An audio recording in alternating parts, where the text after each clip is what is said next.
So earlier there were the earliest pop bachata artists were Louis Varga, Anthony Santos, and in recent times Prince Royce, Romeo Santos. They have become successful bachata artists in their own right. And of course there are million other musicians whom you can follow on the social media. What is it about the bachata music which makes it so appealing? And this of course brings us to the topic of musical instruments. So primarily bachata music used only three instruments: the guitar, the maracas and the bongo. But you know, when I started hearing bachata songs, the first instrument I could easily identify as a layperson was the guitar. And the guitar itself I feel is a very romantic symbol as much as the rose itself is. The first twang of the guitar and it definitely strikes a chord in our hearts. So earlier it was only these three instruments. Later on, as bachata music started becoming more dance oriented, the maracas were replaced by the more versatile guira, which is like a metal cylinder on which song and music is created. But bachata music still started evolving. So now we have the requinto, which is the lead guitar, the segundo, which is the rhythm guitar, which adds to the syncopation of the music, and the bass guitar. So all these were added. And with the advent of the electronic guitar, the entire sound of bachata music became more technologically advanced. Earlier the sound was still more rustic, more simple, but now it became very fin. There was a lot of finesse to it. The music lost its rusticity. So in the traditional bachata songs, the vocalist or the singer and the musical instruments were given equal importance. But in the modern bachata songs, we find that the singer often gains prominence over the musical instruments. And in today's times, there has been a lot of rise in the bachata remixes by artists like DJ Tronky. And this is normally used by the genre of sensual bachata dancers. Now with all this legendary music being produced, the world saw the tremendous potential of bachata on the dance floor. So the bachata dance, much like the bachata music, has also seen its fair share of elevation.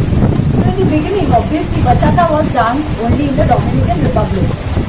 And at that point of time, it was more like a rustic party feel or a celebration or an enjoyment. And hence, this dance form was more free flow. There was not too much structure to it. And the initial hip movements in bachata were influenced by the merengue, which was another popular style in the Dominican Republic.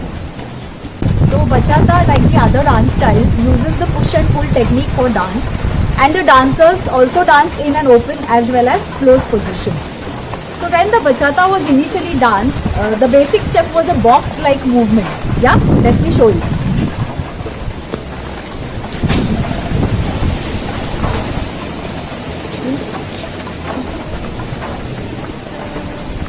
So this was the original basic of the bachata, which is like a box-like movement.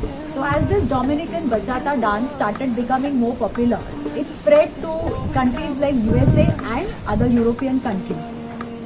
They soon started having competitions. So now this traditional bachata started becoming more modern in its nature. It started having like a more proper structure, a lot of footwork, a lot more intricate turn patterns were also introduced. Also, the modern bachata dancers used all the 8 counts which are there in the bar of a music. And the most important characteristic of bachata was added, which was a hip hop on the counts 4 and 8. On the count 4 and 8, particularly by the female dancer. And the like basic of bachata, a side-to-side basic. Yeah, let me show you.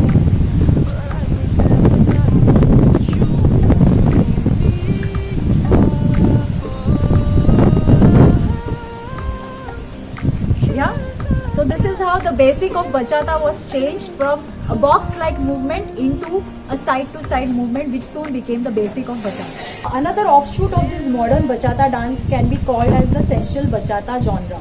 And this rose it is a very recent phenomenon.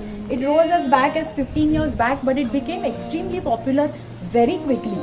And this form of dance or bachata is almost theatrical-like and demonstrative in its nature. It's very performance-like, very performance-oriented. So we see a lot of lifts and dips, body waves and body isolations being added. Soon we also have seen a kind of urban bachata. So this is a bachata dance style which is influenced by other dance styles like tango, zouk and hip hop.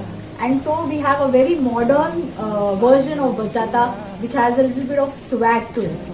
So what is it about the bachata music which is so lively, which grabs you and wants you to groove on the dance floor? What is it that makes it so foot tapping? So now we come to the rhythms. Bachata songs are generally polyrhythmic. They have more than one rhythm. The derecho is the most constant and a basic pattern in the bachata song.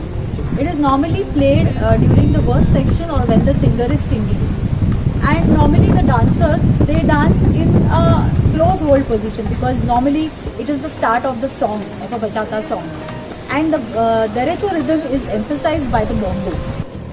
So now we come to the Mahao rhythm. This is when the things get more lively, yeah, and more foot tapping. So this Mahao rhythm is emphasized by giving staccato beats to the guera. It is generally played during the chorus section, and the dancers would prefer to dance in an open hold position. The mambo rhythm is the most energetic section of the song. This is when all the musicians, all the musical instruments come into play, and they just create a wonderful rhythm. And this is where the dancers like to go solo on the dance floor. So many experts feel, it is their opinion that in the earlier days of bachata, the music was interpreted by the bachata dancers. But perhaps in today's modern times, it is the dancers who dictate the music. But whatever, whether dance influences the music or the music influences the dance, it doesn't really matter. All that matters is bachata music and dance is absolutely wonderful, and so I am going to bachata my way through my life.